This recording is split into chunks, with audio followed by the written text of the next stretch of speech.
Hey, it's Pam, and welcome back to Amazikeen Pam's version.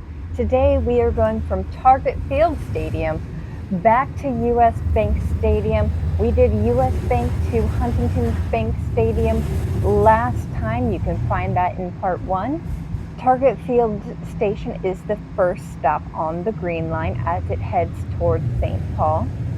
The Green Line opened back up in 2014, bringing trains back to the Twin Cities in nearly 60 years. You're actually on the same route that the streetcars of Minneapolis used to take back in 1954. Speaking of old history train facts, just a little ways away from this Green Line still sits the old Milwaukee Road Depot. It was built in 1899 and is still standing and giving tours to this day. However, there have been many long-standing rumors of a woman who walks the upper balcony late at night. She wears a long dress and often vanishes at the old passenger platform in the exact same spot headed west as thousands of other passengers used to do.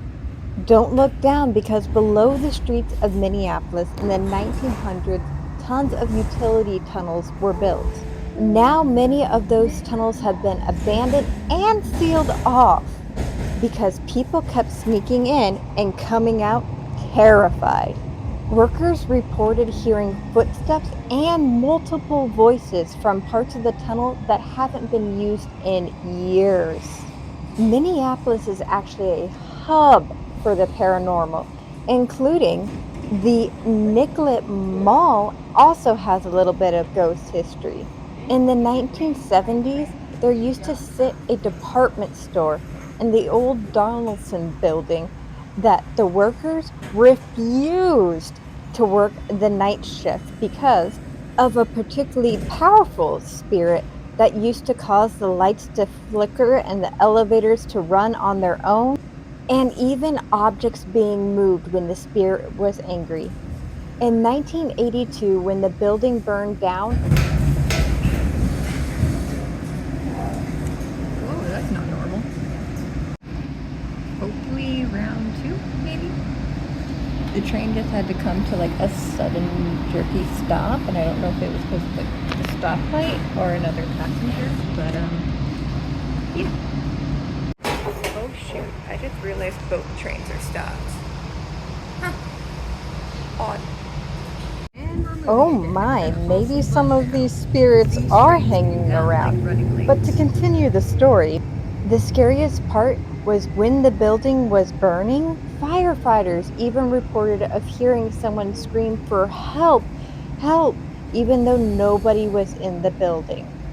No body was ever found either. That's not the only interesting history facts about downtown Minneapolis.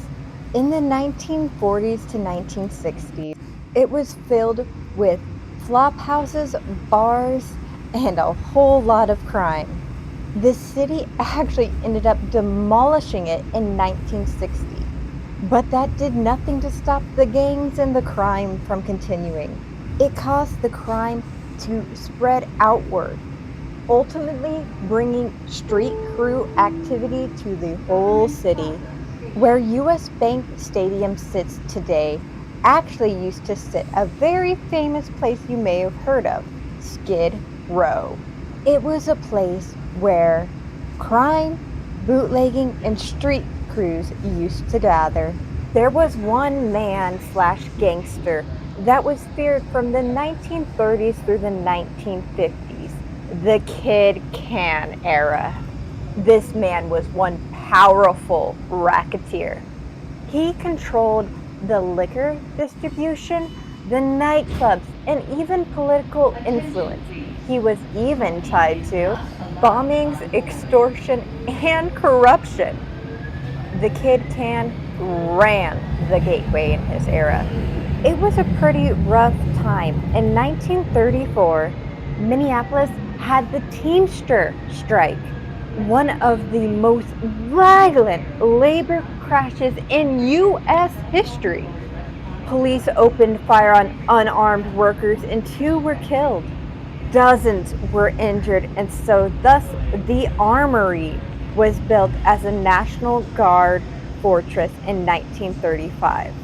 From the 1930s through the 1940s, it was used as a temporary holding facility for some of these racketeers and street crews. Now the Armory is one of the best concert venues in the city, but the city almost turned it into a parking garage. The entertainment still buzzes with nightlife, from nightclubs to football. From Target Field to the U.S. Bank Stadium, it only takes a few minutes to learn the deep history of Minneapolis.